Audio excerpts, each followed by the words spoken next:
A warm welcome to you all.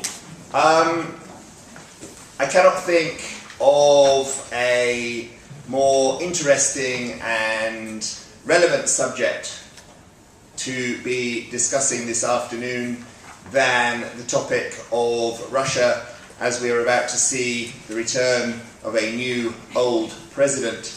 I'm delighted that the embassy, in collaboration with Demos, has been able to organise this event. From my perspective, I first engaged significantly with Russia in its Soviet Union guise when I first arrived in Poland in 1982. We all knew that a lot of power rested in a large building which wasn't either party headquarters or the Council of Ministers. I think, from my perspective, an awful lot has changed since I first arrived in 1982 in terms of the relationship between Russia and Poland. When I came back to Poland in 1998, already there was a slightly different approach to Russia here in Poland. One, I have to say, where I think it would be reasonable to characterise the Polish position as significantly harder line than that of the UK. A main motivation for Poland joining NATO was undoubtedly the Article 5 sense of security that had been denied Poland historically. And I was delighted to be in Poland when Poland finally did join NATO. I came back last summer to find a fascinating new dynamic in terms of Polish-Russian relations. If I may say so, a much more open, pragmatic relationship, a relationship which acknowledged some complex strands. One, obviously, a continuing political strand. Another very important economic strand with real signs of development of trade in both directions between Poland and Russia.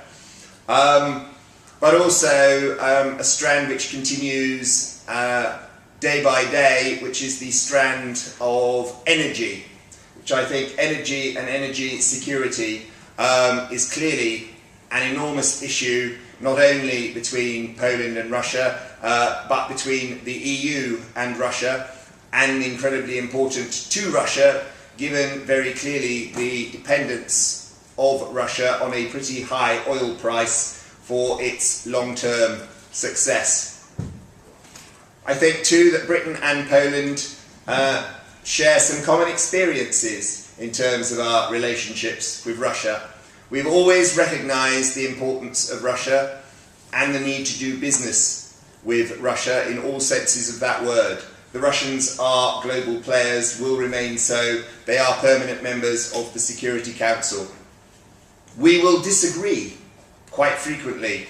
Syria is a recent example where the British government has been extremely clear about its view of the UN Security Council veto, but nevertheless we have to work in partnership with Russia if we want to get things done going forward, particularly from a UN Security Council perspective. So clearly we have to continue that dialogue. Human rights is a complexity. My Prime Minister recently visited Moscow and was clear that we needed to move forward after a difficult period of bilateral relations to a more practical relationship. But this did not prevent him from addressing big and important human rights issues and meeting with human rights organisations while in Russia. In a European framework, I think too that the UK and Poland is in a similar place. We want to have a constructive dialogue with Russia, but we also want to be clear that that relationship is balanced and two-way. Inside discussions within the European Union, I think it's clear that Poland and the UK agree more often than not on the situation in Russia and what the EU ought to be doing about it. I very much hope that today's discussion will be very free and open. We have a fantastic panel of speakers with a great depth of experience and some different perspectives to offer. And I really hope that will be followed by a very open and free discussion. So I think that's enough from an enthusiastic amateur. I will now hand over to the experts. Thank you very much.